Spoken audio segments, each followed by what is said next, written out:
First conversation this afternoon. The Minister of Aviation and Aerospace Development, Mr. Festus Keyamo, has inaugurated the Enugu Air that's promising that the airline will soon commence regional flights to other African countries. That will be really interesting. Speaking at the official launch of the airline, Mr. Keyamo said the development aligns with the federal government's agenda to support the growth and sustainability of indigenous airlines. He explained that obtaining an air operating license to float an airline typically takes up to 2 years, but Mr. Peter Mba, the governor of Enugu State, opted to partner with XEJet, an existing airline, to fast-track the process. Mr. Keyamo said the Nigerian Civil Aviation Authority approved the partnership allowing Enugu Air to commence operations without delay. The minister commended Mr. Mba's efforts to bring private sector investment into the management of the Enugu Airport, adding that discussions are already on the way to concession the airport to a consortium of top private investors. Mr. Wole Shadare is my guest. He's an author and an aviation analyst. He joins me via Zoom to discuss this milestone in Enugu State and, of course, other developments in Nigeria's aviation sector. Mr. Shadare, good afternoon, and thank you so very much for joining Business Nigeria this afternoon. Thank you, Tolu. It's a pleasure to be here. All right, then. Very quickly, I think I would like to get your views on what you make of Enugu Air. I know we've had Ibom Air, which many will say well, it looks like a successful venture for that state, and we see them investing more and more in it by the day. And many will even tell you that they believe so much in that airline traveling, talking about timeliness and all of that. So now Enugu Air has joined this list. How does it come to you? What are the shortcomings around this? What other states should we be expecting to join this league? Tolu, thank you very much. I think what the Enugu state government has done should be really applauded. First and foremost, the governor looks like someone who really and truly knows what he's doing. And ever since he became the governor of the state, I've watched him closely and discovered that he knows what he's doing, because aviation is very critical for development of any government of any country or any state. So I think the governor has taken the right decision. So essentially, what he has done, apart from providing employment to teeming and Enugu people, it also, aviation it has a catalytic effect of impacting the economy.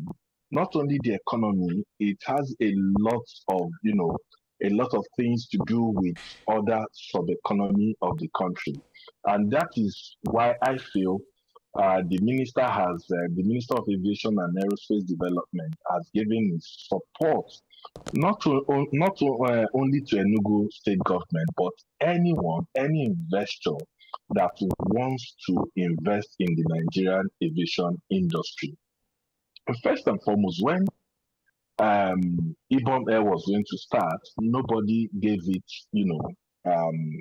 nobody felt it would be a success, but Ibom Air is run 100% by the Akwa Ibom state government, and we've seen what they have done. Just last week or 2 weeks ago, the airlines opened its book to scrutiny on how best to do business. And I think that is what the Enugu state government has looked into to say, okay, we want to run this airline professionally and contribute our quota to the development of the Nigeria economy. Is a fantastic one. Apart from that, it's going to open the space. If you know what is going on, you truly know that we need more airlines in this country. We have about 8 or 9, but they are still not enough. A lot of people will argue with you that we have so many airlines. Yeah, for a country of over 100 and over 200 people, where the traffic, the yearly traffic is less than 20 million. It shows that, and we have not been able to provide air transportation to teeming people, a lot of people who really want to take to air travel because of the bad roads, because of challenges we have on the road. So you will really know that what the Enugu state government has done, what the SCA has equally done, by extension, the Minister of Aviation is highly commendable. And we hope that this will bring down airfares, because you find out that going to Enugu from Lagos or from Abuja costs over 250,000 naira or 300,000 naira, depending on the time you buy your ticket. So we need more competition, and where you have competition, you're going to have lesser fare. No airline should feel that it can monopolize air transport in Nigeria. And that is why I feel what the government has done is commendable, must be supported by every right-thinking human being. And I was more excited when I saw the Minister of Aviation Development, Mr. Festus,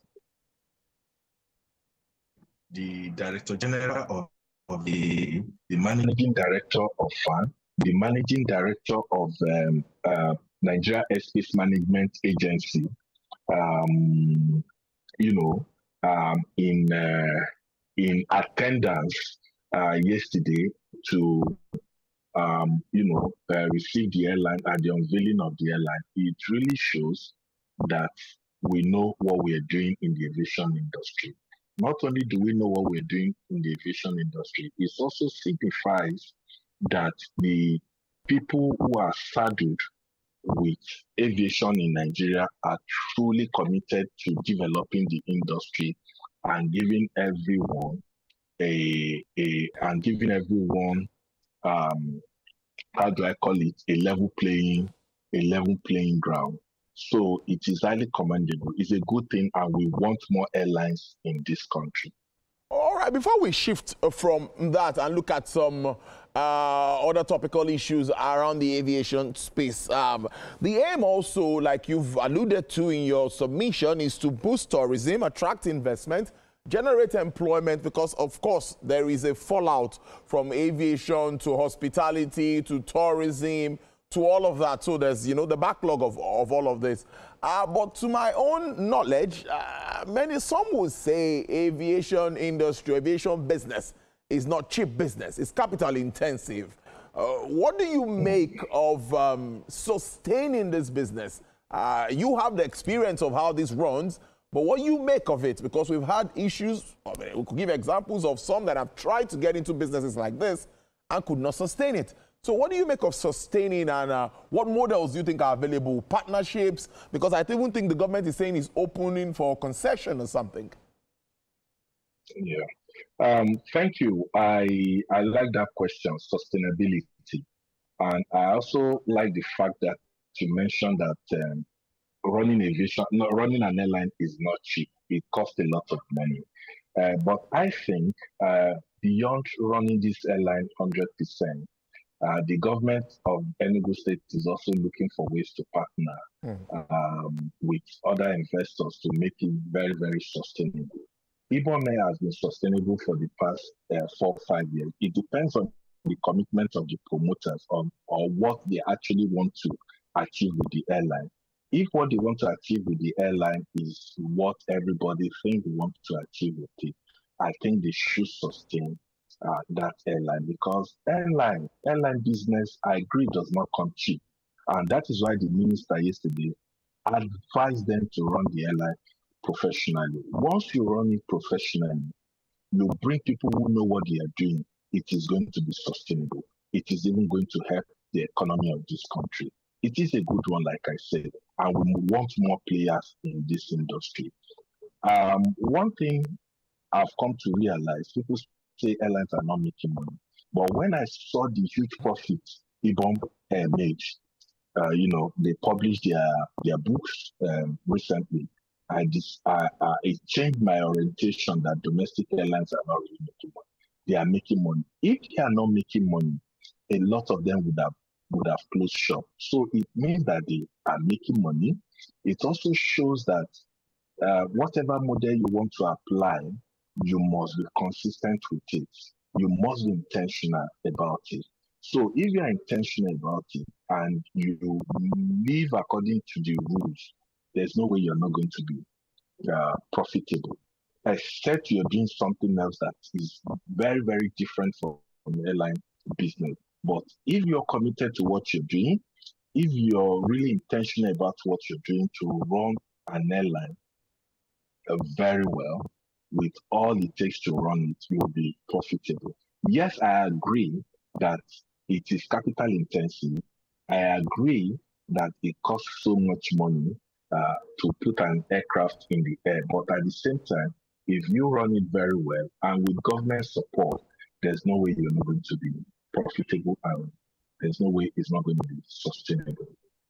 Oh, well, let's touch on the international scene before we come back home. I read this morning also that Nigerian air travel taxes are amongst the expensive in Africa. I'm sure you must have seen that news. It's a top one. And I'm worried. Why do we have those high taxes at this time when President Tinubu is even trying to, you know, get access to this or sort it out, the BASA agreement between Nigeria and Brazil, the direct flight and all of that? Why are we still having those high taxes? What does it mean for the industry? If you look at that report, it speaks to what we have been saying about the aviation industry, not only in Nigeria, but in Africa. The government in Africa, they've seen aviation as cash cow. They believe that they need to get money from aviation, but they are taking a very wrong decision in the sense that aviation, air transportation should be made accessible to everybody. We are talking about volume here. If you're looking at volume, those volumes can make up for whatever you're going to charge, as long as it's not going to be expensive. If your charges are reasonable, more people will take to air travel.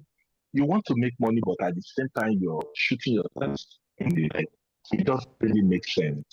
So, and that is why if you are traveling out of the country, each passenger is meant to pay close to $200,000 just to travel outside this country, which is not only humongous, but is actually ridiculous. And that is why the International Air Transport Association has been, displeased with what is happening in Africa, especially Nigeria, especially when it comes to taxes. Our taxes are very, very high. I think we need to look at that because there's something they call passenger service charge, which I think about 5 or 6 years or 7 years ago was raised from $50 to $100. You have another one, security charge of $20. Then you have another one, I think about $50, making about $280 or $200. It's not limited to Nigeria. It's what cut across Africa. But currently, Nigeria is the country with number 3 among countries that her charges are very, very, not only very expensive, but outrageous. So the government needs to look at this. There's no way you're going to have these high charges and not make air transportation very disincentive. Nobody will want to take. Let me also tell you this. Because of these charges, our fares are about the highest in the whole world. For example, if you're traveling from Lagos to London, for instance, it costs more to travel through Nigeria than through Ghana. Take, for example, you're going to Ghana and your fares are maybe $1,300. If you go to Ghana, it's far cheaper. It's about $800 or less. So how would people want to patronize? How would people want to travel outside Nigeria? Through Nigeria is very, very impossible. And to also shock you, we have a lot of people who buy their ticket because of how expensive the tickets are here in Nigeria. People even buy their ticket outside Nigeria, it is cheaper. And what does that say to us? It tells us that we are not doing what we're supposed to do. Secondly, the travel agents are losing a lot of money because when you don't patronize them, buy your ticket here because they are very expensive, people will go outside this country to buy their tickets. So we are losing a lot of money. So we need to look at that capital flight, which is in the region of several billions of naira. So I think the government needs to look at this. The minister has really done well for the domestic airlines, but these are areas that we need to look at to attract more people to fly through our airport.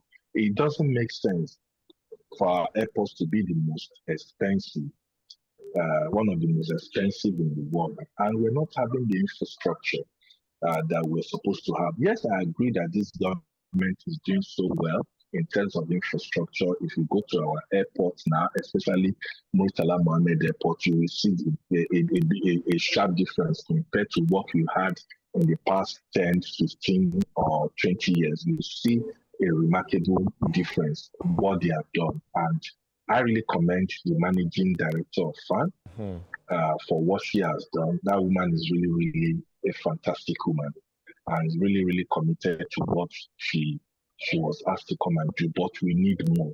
We need to get more. We need to get more infrastructure. We need to get more facility at our airport, both on ground and in the air. We need to do that. And I learned that a lot of investment have gone into that. I think in the next few weeks we'll begin to see these benefits of the benefits of this investment. But like I said, it does not really make sense to make our airport one of the most expensive in the world when you also compare it to the infrastructure that we have. So I think government needs to look into it. Government needs to look at that. Then concerning the bilateral air services agreement we talked with Brazil, I think the minister or the federal government is working on that to make sure that there's, we sign the bilateral air services agreement with them.